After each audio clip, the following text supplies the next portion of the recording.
Hello everyone, I am Dilnawaz Khan. आज हम आपको सबसे पहले ये बताते हैं कि मैकेनिक्स को मेनली जो मूविंग बॉडीज का जो स्टडी किया जाता है वो दो ब्रांचेज ऑफ फिजिक्स में किया जाता है। एक तो काइनेमैटिक्स में, दूसरा आपका डायनामिक्स में। काइनेमैटिक्स को हम लोग हिंदी में शुद्ध गतिकी कहते हैं और डायनामिक्स को हम लोग सिंपल क्या कहते हैं, गति विज्ञान कहते हैं। एक्चुअल थिंग ये है कि दोनों में डिफरेंस बस इतना है, जो काइनेमैटिक्स होता है, काइनेमैटिक्स में बॉडी मूव कर रही होती है, बॉडी मोशन में होती है। बट एक्चुअल थिंग ये होती है कि हमको ये पता नहीं होता है कि उस बॉडी में मोशन आया कैसे, उसका कॉज क्या है, उसमें मोशन प्रोड्यूस कैसे हुआ। दैट मीन्स उसमें कौन सा ऐसा कोई फिजिकल हैपनिंग और इवेंट और कौन सा फोर्स कैसे लग रहा है, तो उसके किसी भी कॉज का हमें कोई भी आइडिया नहीं होता है। तो ऐसी मोशन को हम लोग काइनेमैटिक मोशन कहते हैं, या ऐसा हम लोग मोशन का जो स्टडी करते हैं वो हम लोग क्या करते हैं, काइनेमैटिक्स में किया करते हैं। दूसरा होता है आपका डायनामिक्स में। तो डायनामिक्स जो ब्रांच है मैकेनिक्स की वो थोड़ा सा क्रिटिकल हो जाती है, क्योंकि उसमें जब हम लोग मोशन का स्टडी किया करते हैं तो उसमें हमें ये भी पता करना होता है कि मोशन जो है उसका कॉज क्या है, कहाँ से फोर्स लग रहा है, कैसे फोर्स लग रहा है, कितना फोर्स लग रहा है। तो ये दोनों को डिफरेंशिएट करता है काइनेमैटिक्स को और डायनामिक्स में। तो इसीलिए हम लोग इसमें सबसे पहले जो सिंपल इक्वेशंस हैं उनको हम लोग प्रूव करेंगे। ये जो तीन इक्वेशंस दिख रहे हैं, v = u + at first equation है, s = ut + ½ at square second equation, v ² = u² + 2s third equation है। तो इनको हम लोग प्रूव करेंगे जब भी बॉडी क्या करेगी, कोई यूनिफॉर्म मोशन करेगी।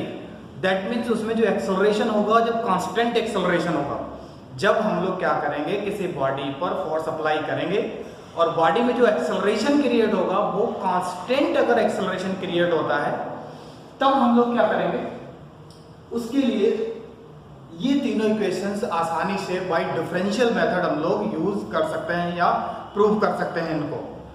आपने 9th क्लास में पढ़ा होगा बाय ग्राफिकल मेथड या बाय हम लोग सब्स्टिट्यूशन मेथड भी आपने पढ़ा होगा। तो वहाँ पर सिंपली हम लोग जो वेलोसिटी और एक्सेलरेशन की जो डिफिनेशंस है वहाँ से हम लोग यूज कर लेते हैं। थोड़ा सा ग्राफिकल हम लोग ट्रीट करके तभी इन इक्वेशंस को आसानी से प्रूव कर लेते हैं। लेकिन आज हम लोग क्या करेंगे, यहाँ पे इनको डिफरेंशियल मेथड से यूज करेंगे, जो आपको काफी हेल्प करेगा और काफी आपको आगे ये हेल्प करता रहेगा और आपको ये मेथड एक्चुअल में आना भी चाहिए। तो हम लोग फर्स्ट इक्वेशन को प्रूव करने यहाँ पर जा रहे हैं। तो सबसे फर्स्ट थिंग ये लें कि अगर कोई मान लिया कोई बॉडी है जिसका मास क्या है, m मास है। हमने कंसीडर कर लिया एक कोई बॉडी है जिसका मास m है, उस पर कोई भी एक्सटर्नल फोर्स किसी भी डायरेक्शन में F लग रहा है, लेकिन फोर्स जो है वो कांस्टेंट फोर्स लग रहा है। तो न्यूटन का जो सेकेंड लॉ ऑफ मोशन है F = ma, एक्सेलरेशन क्रिएट होगा। जाहिर सी बात है, जिस डायरेक्शन में फोर्स होगा आपका, जिस बॉडी किसी भी बॉडी पर हम लोग जो फोर्स अप्लाई करेंगे उसी डायरेक्शन में आपका क्या होगा, एक्सेलरेशन भी प्रोड्यूस होगा। m यहाँ पर जो क्वांटिटी है, मास है उस बॉडी का, वो तो कांस्टेंट है ही।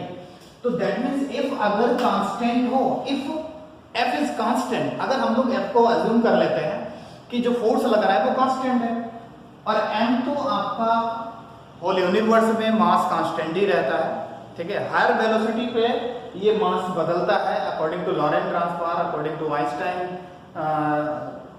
थ्योरी ऑफ रिलेटिविटी के अकॉर्डिंग। तो वहां पर तो ये चेंज होता है, लेकिन वो यहाँ पर इतना वेलोसिटी नहीं होगी कि हमने जरा सा फोर्स लगाया। ये तब मास चेंज होगा जब तुम्हारा क्या होगा, जब higher velocity, that means relativistic velocities पर जाएंगे। तो ये अनदर केस है। तो दैट मींस यहाँ पर हम लोग क्या कर सकते हैं, A = F/m।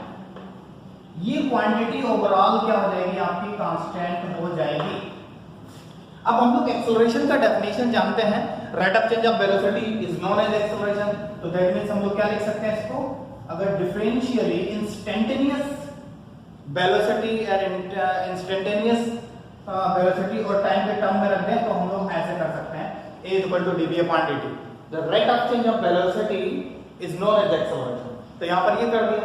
अब हम लोग क्या करेंगे, इसको क्रॉस कर देते हैं, क्रॉस मल्टीप्लाई कर देते हैं। यहां पर हम लोग क्या करते हैं, ऐसे लिख देते हैं A D T is equal to D V. हम लोग ये जान के चलेंगे डी वी, बी क्या है आपको फाइनल वेलोसिटी है।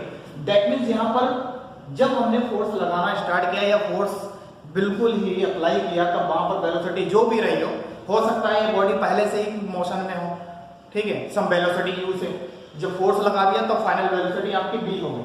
तो यहां पर हमने क्या किया, क्रॉस मल्टीप्लाई किया, A D T equal to D V, taking integration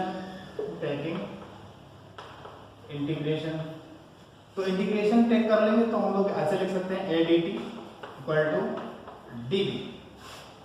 integrate कर दो, ये तो कांस्टेंट है, डी टी इक्वल टू क्या कर सकते हैं हम लोग डी वी, ऐसे लेंगे। अब इसको हम लोग क्या करें, इसका क्या हो जाएगा ए टी, डी टी क्या होगा, इंटीग्रेशन हम लोग जानते हैं ये जो वेरिएबल है उससे क्या होगा, ये इंटीग्रल का साइन और डिफरेंशियल दोनों एक दूसरे के एंटी होते हैं, ये मैथमेटिकल टूल्स में आप पढ़ेंगे इसको। तो ये रिलीज हो जाएगा तो ए टी बचा, यहाँ पे क्या बचा फिर इंटीग्रल और डी हट गया, यहाँ पे बचेगा v प्लस एक कांस्टेंट हम लोग ऐड कर देंगे क्योंकि इनडेफिनिट इंटीग्रेशन है, यहाँ पर कोई लोअर लिमिट और कोई भी अपर लिमिट नहीं है। तो जब लोअर लिमिट और अपर लिमिट नहीं होगी तो दैट मीन्स हम लोग एक कांस्टेंट टर्म भी ऐड कर देंगे, बात समझ रहे हैं। अब ये कांस्टेंट टर्म यहाँ पर क्यों ऐड किया जाता है इनडेफिनिट इंटीग्रल्स में, तो ये आपके लिए क्वेश्चन है, आप हमें कमेंट करिए, कमेंट बॉक्स में जाके कमेंट करिए और ये बताइए कि ये कांस्टेंट टर्म यहाँ पर क्यों आता है इनडेफिनिट इंटीग्रल्स में, ऐसा क्यों जोड़ते हैं जबकि डेफिनिट इंटीग्रल्स में हम लोग ऐसा कुछ भी नहीं करते हैं। तो ये मैथमेटिक्स का एक ट्रिक हो गया यहाँ पर, ये आप लोग बताएंगे, डिस्क्राइब करेंगे कैसे क्या होता है। अब हम लोग क्या करेंगे, c की वैल्यू यहाँ पर ये जो कांस्टेंट टर्म है इस c की वैल्यू को फाइंड करेंगे। तो हम लोग एक वर्ड लिख देते हैं ऑलवेज इनिशियली। इनिशियली का मतलब होता है प्रारंभ में, सबसे पहले जब फोर्स लगाना स्टार्ट किया तो वहां पर टाइम तो जीरो लेंगे हम लोग, t इक्वल टू जीरो कर देंगे। b भी क्या होगा, फाइनल वेलोसिटी तो होगी नहीं, वो भी जीरो होगी, तो दैट मीन्स b तुम्हारा u होगा, b इक्वल टू u, ऐसा करते हैं। b क्या होगा आपका, इनिशियल वेलोसिटी जो भी रही हो b इक्वल टू u होगा। ये सारी वैल्यूज हम लोग इसमें पुट कर देंगे तो c को क्या मिल जाएगा आपका, c इक्वल टू ये 0 और प्लस b की जगह हम लोग क्या कर रहे हैं u, that means c plus u equal to 0 या c equal to minus u मिल जाएगा। ये वैल्यू हम लोग फिर यहां पर पुट कर देते हैं फ्रॉम एबव फ्रॉम इसको इक्वेशन फर्स्ट डाल दो, from equation first we get हम लोग क्या प्राप्त करेंगे, यहां से मिलेगा हम लोग इस तरह से A T equal to B और ये क्या हो जाएगा प्लस यू, ऐसे करके, या सिंपली हम लोग ऐसे भी लिख सकते हैं इसको B equal to U plus A T.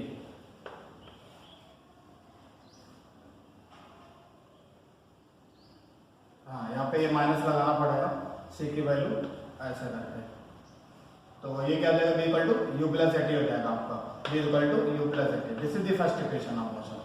देखिए यहाँ पर हमने क्या किया, थोड़ा यहाँ पर ये जो टेक्निक है आपकी, कुछ लोग डायरेक्ट लिमिट भी अप्लाई कर देते हैं, लेकिन एक्चुअल हमें आपको ये पता होना चाहिए कि इनिशियल में क्या रहा होगा। जब ये बॉडी इस पे बाहर से फोर्स नहीं लगा होगा तो हो सकता है कि ये बॉडी तुम्हारा यू वेलोसिटी से, इनिशियल यू वेलोसिटी से मूव कर रही हो यहाँ पे, तो हम लोग टाइम जब फोर्स अप्लाई करेंगे तभी हम लोग टाइम को टेक किया हमने, तो उस टाइम पे क्या होगा, जब फोर्स नहीं अप्लाई किया तो t इक्वल टू 0 रहा होगा, b इक्वल टू u रहा होगा। तो ये दोनों चीजें हम लोग यहाँ पे रख देते हैं, तो b की जगह हमारा क्या हो जाएगा, u रख दिया, तो c की वैल्यू क्या आ जाएगी माइनस u। अब ये c कांस्टेंट वैल्यू में टर्म यहाँ पे उठा के रख देना है, फिर हमारा ये फर्स्ट इक्वेशन आसानी से प्रूफ हो जाता है। अब हम लोग क्या करेंगे, सेकेंड इक्वेशन प्रूफ करेंगे। सेकेंड इक्वेशन इस तरह से, तो सेकेंड इक्वेशन में क्या होगा, हम लोग फर्स्ट इक्वेशन को यूज करते हैं, पहले फर्स्ट इक्वेशन को यूज करते हैं, ये जो फर्स्ट इक्वेशन है इसको यूज कर लेते हैं। ओके, तो यूजिंग इक्वेशन फर्स्ट, तो क्या हो जाएगा b equal to U plus A T. B को क्या लिख सकता हूं, बी को हम लिख दें rate of change of displacement dr/dt equal to u plus at। इसकी डिफिनेशन वेलोसिटी का यूज कर लिया डिफरेंशियल इंस्टेंटेनियस वेलोसिटी के टर्म में, यानी कि डिस्प्लेसमेंट के टर्म में। तो हम लोग इसको फिर से क्रॉस मल्टीप्लाई, तो dr equal to u dt plus क्या हो जाएगा at और dt ऐसे करके। तो dr को अब इसको इक्वेशन को कर लो फिर से ऑन इंटीग्रेटिंग, फिर अगेन हम लोग इंटीग्रेट करेंगे, तो फिर इंटीग्रेशन लगा लो पहले अलग अलग u dt plus integration at dt, integration open कर दो, ये क्या होगा r, ये क्या होगा ut, ये क्या होगा आपका at²/2, ये तो कांस्टेंट है, t वेरिएबल है तो t²/2 हो जाएगा, प्लस अगेन एक कांस्टेंट c, इस कांस्टेंट की वैल्यू फिर चाहिए हमें, तो फिर हम लोग कर देते हैं इनिशियली, प्रारंभ में सबसे पहले क्या रहा होगा टाइम 0। अब जो वेलोसिटी है वो u रही होगी, इनिशियल वेलोसिटी रही होगी, अगर कुछ भी वेलोसिटी रही होगी तो वो v जो है फाइनल वेलोसिटी तो फोर्स लगने के बाद आई होगी। तो दैट मीन्स कहने का मतलब यहाँ पर क्या होगा, हम लोग ये अच्छा डिस्प्लेसमेंट हो सकता है, जो बॉडी थी अभी हमने जो फिगर बनाया हुआ था, तो वहां पर डिस्प्लेसमेंट हम लोग स्टार्टिंग में क्या कर सकते हैं r equals to r0, time 0 पर डिस्प्लेसमेंट ये आपका हो जाएगा r इक्वल टू r0। तो putting these values in this equation, इस इक्वेशन में स्पेशल इक्वेशन डाल दो इसको a में, तो फ्रॉम इक्वेशन a हम लोग क्या मिलेगा हमें यहाँ पे, तो r की जगह तो r0 कर दो, फिर से ये 0, ये वाला टर्म 0 प्लस ये भी 0 प्लस नहीं, ये जो आपका टर्म है यहाँ पर हम लोग b की जगह क्या रख देंगे u, b की जगह हम लोग क्या रख सकते हैं t इक्वल टू 0, ठीक है। यहाँ पे b है ही नहीं तो हमें b रखना ही नहीं है, कोई दिक्कत नहीं है। तो यहाँ पे क्या हो जाएगा तुम्हारा, ये हो गया c, तो c एक्चुअल में क्या मिल गया तुमको r0 मिल गया। अब इस c की वैल्यू इस वाली इक्वेशन ए में रख दो, तो r ut plus at²/2 plus r0 ऐसे करके c की वैल्यू क्या रख दी हमने जो निकाला यहाँ से r0 रख दिया यहाँ पे। अब क्या होगा, इसको इधर ले आओ, तो r minus r0 equal to क्या हो जाएगा ut प्लस हाफ at² ऐसे करके। अच्छा ये क्वांटिटी क्या होगी यहाँ पे डिस्प्लेसमेंट, जब भी तुमने फोर्स लगाया होगा किसी बॉडी पर, तो बॉडी एक यहाँ पे थी, अभी तुमने एक्सटर्नल फोर्स अप्लाई किया तो बॉडी डिस्प्लेस हो गई, तो दैट मीन्स ये क्या था इनिशियल पोजीशन रही इसकी डिस्प्लेसमेंट वाइज, ये फाइनल पोजीशन रही फोर्स लगाने के बाद, तो that means r minus r0 क्या हो जाएगा डिस्प्लेसमेंट हो जाएगा। अगर कोई बॉडी ऐसे ऐसे करके यहाँ पे पहुंच गई तो दैट मीन्स ये इनिशियल ये फाइनल, तो ये r0 ये r हो गया यहाँ पे, तो इन दोनों के बीच की डिस्टेंस क्या हो जाएगी आपकी, मतलब डिस्प्लेसमेंट क्या हो जाएगा r माइनस r0 कर दिया इस टाइप से, तो हो गया। तो इसको मैं सिंपली लिख सकता हूँ s लिख दो, तो इक्वेशन को मैच कर जाएगा जैसा हम बुक्स में देखते हैं 1/2 at²। तो this is the second equation of motion, ऐसा ये भी प्रूफ हो गया, ठीक है। इसको नोट कर सकते हैं इस टाइप से आप लोग। अब हम लोग क्या करेंगे, थर्ड इक्वेशन को प्रूव करेंगे। तो थर्ड इक्वेशन में क्या होगा, third equation of motion, third equation में क्या होगा आपको, हम लोग फिर से एक्सेलरेशन की डेफिनेशन लेते हैं, a is equal to dr upon, नहीं इसको कर लो एक्सेलरेशन dv अपॉन dt, कुछ नहीं हम लोग थोड़ा सा यहाँ पर मल्टीप्लाई करते हैं ऊपर नीचे इसमें कुछ dv अपॉन ds का ऊपर नीचे मल्टीप्लाई कर दो ds अपॉन dt, ऐसा कोई फर्क नहीं पड़ने वाला। हम लोग डिफरेंशियल ds हल्का सा जो डिस्प्लेसमेंट है इन्हीं के टर्म्स में इंस्टेंटेनियस डिस्प्लेसमेंट के टर्म में मल्टीप्लाई करते हैं।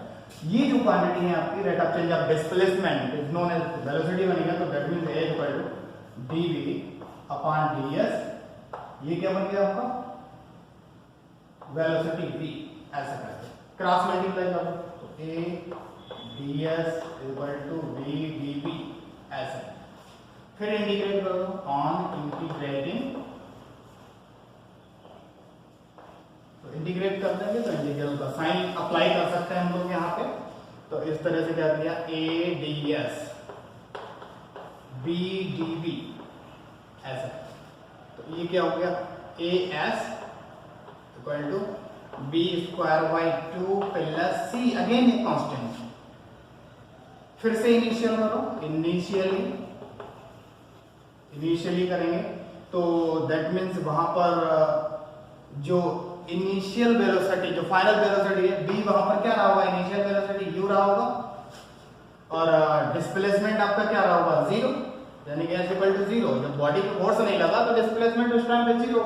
तो ये वैल्यू जब यहाँ पे पुट कर देंगे तो c इक्वल टू कितना मिल जाएगा आपको, c मिल जाएगा आपको -u²/2। यहाँ पे u की वैल्यू रखेंगे, ये तो 0 हो गया, इधर ले आएंगे तो -u²/2। अब क्या करें यहाँ पे हम लोग, ये वैल्यू फिर से पुट कर देते हैं। तो as -u²/2, बाद में रखो पहले, b² अपॉन 2 प्लस -u²/2 ऐसे करके 2 से मल्टीप्लाई कर देते हैं। तो 2as equal to b² -u², ऐसे लिख लो चाहे, b² equal to u² plus 2as। इसको इधर कर लिया, ट्रांसफर कर दिया। तो this is the third equation of motion, b² equal to u² plus 2as। तो ये तीनों हम लोग आसानी से प्रूव कर सकते हैं स्टूडेंट। इसमें जो मैंने ये कांस्टेंट पूछा है सभी से कि ये कांस्टेंट इंडेफिनिट इंटीग्रल्स में हम लोग क्यों यूज करते हैं, जबकि डेफिनिट इंटीग्रल्स में क्यों यूज नहीं करते हैं, तो आप इसका हमें कमेंट सेक्शन में जाके बताइए। उसके बाद में फिर ये टर्म बताता हूँ कि ये ऐसे अगले वीडियो में कि ये कहाँ से ऐसा हम लोग लिखते हैं, जो 11th 12th में या किसी भी हायर फिजिक्स में या मैथमेटिक्स में हम लोग ऐसा यूज करते हैं। तो thank you everyone for watching this video, और जल्दी जल्दी सब्सक्राइब करिए, आगे और भी वीडियो बनाएं, इस पर थोड़ा सा मेहनत करना स्टार्ट करें, और बहुत ही फंडामेंटल टॉपिक्स एक्सप्लेन करेंगे हम इस पर। Okay, thank you.